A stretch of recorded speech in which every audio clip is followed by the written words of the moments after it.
Carl and Brendan here from Brrraaains A Head-Banging Life, gbhblofficial.com for short. And it's reaction time as we're checking out Chest Pains by Eat Your Own Head. This is off a new album or EP? I know because as of the time recording, this is an EP, right? You reviewed it as of time recorded today. Yeah, correct. Yeah, it posted a bit earlier on. The EP itself comes out at the end of the month, 31st of May. Cool. Drongo Records. Drongo Records. Okay. The EP is called The Trawler. Okay. Yeah, because they're like dressed in fishing gear on the front cover, right? Getting splashed by water. Yeah, that's I recognize them. Yeah, you're gonna have to go a little detail about this one. Yeah, cool. So I don't know the band pre checking out this EP. To be honest, they're a UK band, Norwich based, self-categorized or PR categorized as alt/noise rock. Cool. Again, instantly not the things I jump for. But I try, and so every now and then if I see something by a band in that kind of area, I will try it and review it and think like, come on, just maybe the more I listen to it, maybe it'll start working for me. And I do like this very, very much. I mean, I'm not going to tell you some of the things that it said in the PR because a lot of the things I would say would potentially turn you off of it. It says taking inspiration from everything, like from Nirvana to all these other things, and you kind of read all that sort of stuff. And like for me, I was like, oh my god, alt noise rock, inspiration from Nirvana. Like, what am I doing? Yeah, pleasantly surprised that I really, really enjoyed it, and I didn't necessarily get an awful lot of those kind of inspirations from it. I found it to be loose and energetic and punky and raw, and but like actually with a heavy edge to it as well, which helped me quite a bit. So I didn't know anything about the band beforehand. Genuinely hadn't. I don't think I'd ever heard of the band. I know a little bit more about them now, and like don't know a lot. They played with a lot of bands. That was one of the things I noticed. Like, so when they listed out bands that they played with, one of those bands is Sugar Horse. So they supported Sugar Horse. So they're in our world. By the fact that they're supporting bands that we do listen to, and yeah, I think this is actually my favorite song on the EP. So I think it's a good example of what they do. I have a feeling you're going to like it. I think I would have probably been the person least likely to like it, but turns out I really like it. So there you go. Well, based off everything you said there, I mean, I do get it. It's that preconceived notions. You said noise rock. My ears immediately go banging. I love a bit of noise rock. Even though I don't always necessarily know what bands mean by that, I've got a varied idea enough about it. I also am not a fan of the whole press speak for fans of so on, because often I find that the bands listed are so vague and varied and wide that I'm a bit like, that just sounds like everyone then. And but also I don't like it because it gives you preconceptions for what you think this band will sound like. So if they don't, some people might come away disappointed. Others that might put them off. Like you say Nirvana, and obviously it's no secret that neither of us are big on Nirvana. So it's but immediately like, well, then unlikely to probably sound like Nirvana. It just means there's some elements that maybe over. I mean, it's more that I think they were trying to portray that the band, what they were trying to do, but by naming bands would say that this band take inspiration from anything. That that's what I think they were trying to achieve. Which is totally fine. Take inspiration from literally everything. Taylor Swift all the way through to Decapitated. Do you know what I mean? If you can get your music working that way, absolutely. Right, let's do this because I don't know anything about this band. Chest Pains in 3, 2, 1, go.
stitch me up, but I'm alright with it.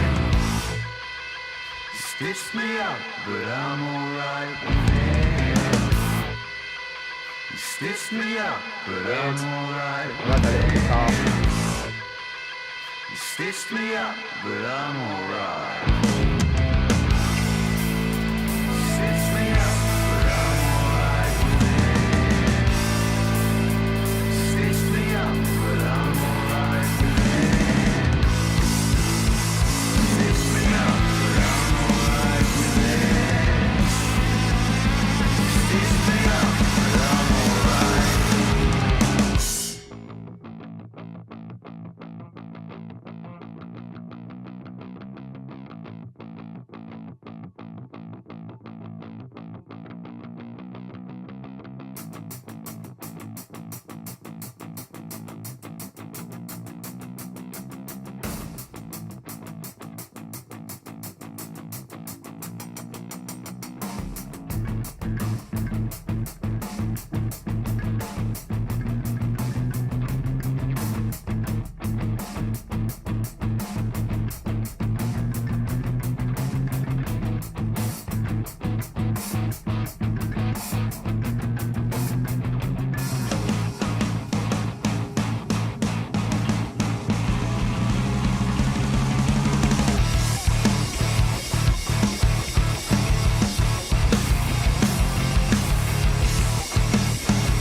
Credit where credit's due. That flew by.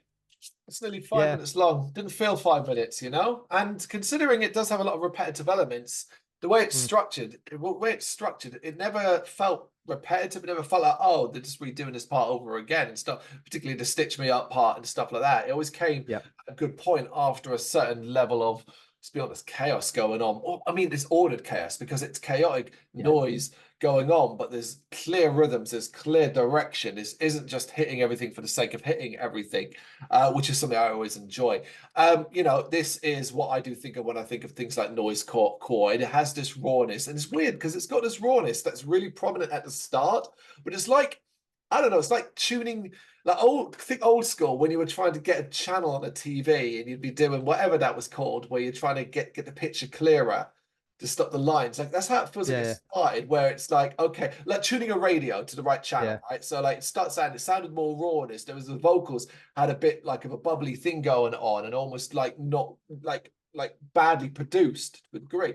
But as it goes on, it sort of becomes much cleaner and clearer. And you get those I don't want to say catchy vocals because I don't necessarily think it's catchy, but it's infectious. That might be the better word. I know it's basically a synonym of Yeah.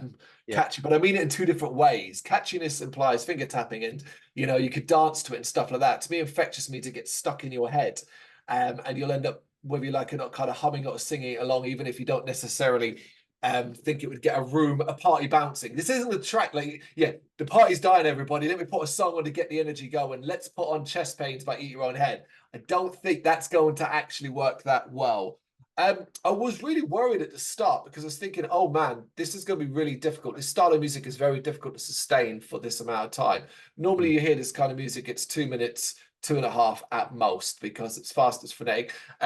It's got elements of like at the drive-in, early at the drive-in, with their more ordered chaos. Like that's what it keeps coming down to, where it's like it's all over the place, but there's a reason for it, and they know what they're doing, which does scream a talented band in all regards. What happened to you? Because you should not like this song. You No, should. but the reason why sometimes things work for me and sometimes it doesn't, and it's the word that you've used a few times, and it's the ordered part of the chaos. Right. I'm like, my character, my personality screams for structure in most things, not as in like life things, but in music. I have an expectation and I like structure, and this is loose. But there is a clear structure, and like it doesn't feel to me at any point like this is just chucking a load of ideas at it and just everyone let loose, and actually we'll play this song live and it will sound completely different because we don't even know what we were hitting. This it has a purpose, and like each part of it has a purpose, and there are some parts of it that are pure structure. The kind of instrumentally bit in the middle where it drops down to just the bass for a True. bit. Yeah. Starts building, that's not chaotic in any way whatsoever. That is, if you were feeling like the lack of structure was maybe pulling you in directions you didn't want to go, have moments that bring it back in, settle you again, and then allow you to be able to take the next part on where there's maybe it is looser. I think that's a sensible approach for a lot of bands, because I do think like that makes you more accessible, not by being structured, but by enjoying your chaos, but giving that other returning to right now we settle for a bit and then we'll bring that back again. I think that has more of an impact, and that's what works for me. Just those moments. It is a fascinating listen. Like, it leaves you intrigued. It leaves you thinking, okay, what else do you got going on? I almost expect there'll be more mellow tracks, likely, and there'll be more frenetic, more frantic offerings. Am I right? I mean, I don't know about overall as Just a the band, EP. and I would say across the EP, probably less on the more mellow, but yes on the more frantic. I think this is probably, is it the most mellow track on the album?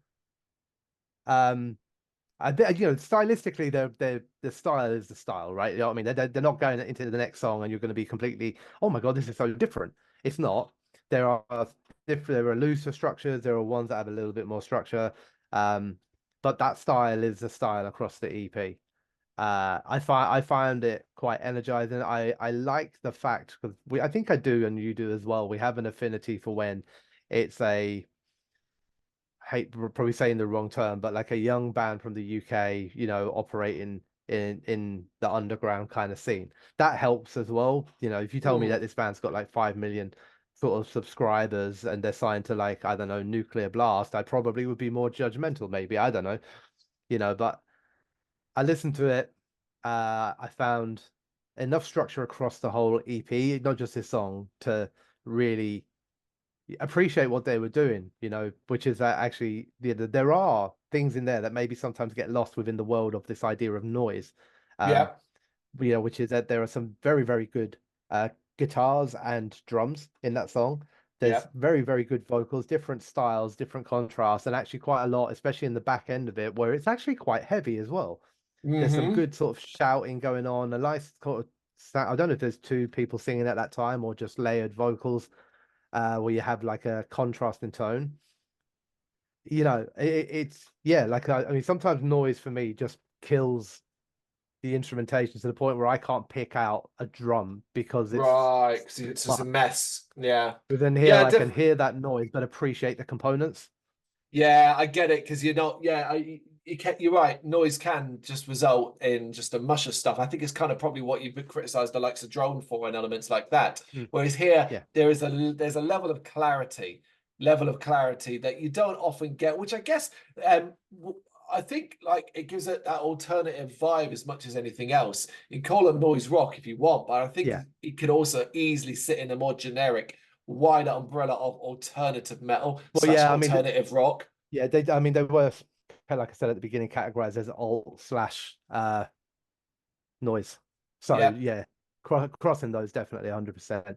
And if anybody likes it and wants to see them, you can see them play at the New Cross Inn on July the 4th. Right, I was just looking at that. I noticed that. I thought it was really cool. But when you go into the ticket link, it's only got 2 dates: Colchester and Leeds. Oh, okay. Yeah. On the press. Maybe it's not confirmed then yet. Definitely on the press release that came across with it, it says it gave 4 tour dates that were up and coming. You've got the Colchester and Leeds one, 19th and 20th, but it's got July the 4th, New Cross Inn, and then also another festival in Norfolk on August 23rd. Maybe it's just because it hasn't been added to the ticket thing yet, because it's quite a different date, isn't it? Yeah. It's like 15 days before the Colchester one. Yeah, that's a weird one. Or maybe they did it before they found out what was happening on the 4th of May. 4th of July, should I say. Yeah. Yeah, you're absolutely right. Like, Eat Your Own Head 2024 UK tour dates. April 24th, April 26th, Pass By. July 4th, New Cross in London. So I reckon it's just not on there at all. It's not been added onto the ticket link area as well. So yeah, if you've got, are you tempted to go? Yeah, if I haven't got anything going on, I am tempted to go, yeah. See what the score is. I'll see what else is playing, because I'm not sure. I want to see what more about the date, like, because the bit I don't know about Eat Your Own Head is like, are these like likely to be there supporting another band or two, or are these going to be like the main draw? Good shout on that one, isn't it? Yeah, that's the bit. So I would want to see who they were there with. That's the only thing. I wouldn't, if there were 2 bands that I absolutely hated and these were going to be on for 20 minutes at the beginning, then I might give it a miss. Just going to try and get just trying to get a vibe from social media. Do you know what I mean? Sometimes it sucks to have to do this these days, but ultimately your sort of followers and likes and things like that could sometimes give you a nice indication of popularity and size. Well, I'm not going to go into detail here. That's for you to find out, folks. But at least you've got dates if you do want to see them live. And as the song goes, very intriguing, very interesting, a lot of fun to listen to, and always nice to find unique stuff. Always, and that's unique stuff. So yeah, no complaints personally from my end, anyway. Yep. That was it was a good song actually. I'm just looking at something. Why are all the pictures? Can you explain this to me? What is the? I know what the EP is called, the Trawler, but why? Why have they lent so hard into it? Like, it looks like even on Instagram, some live shots. They're wearing the yellow like fishing outfits. Yeah, I mean, every picture that was sent over with the press pack was them in different poses on a boat doing different things.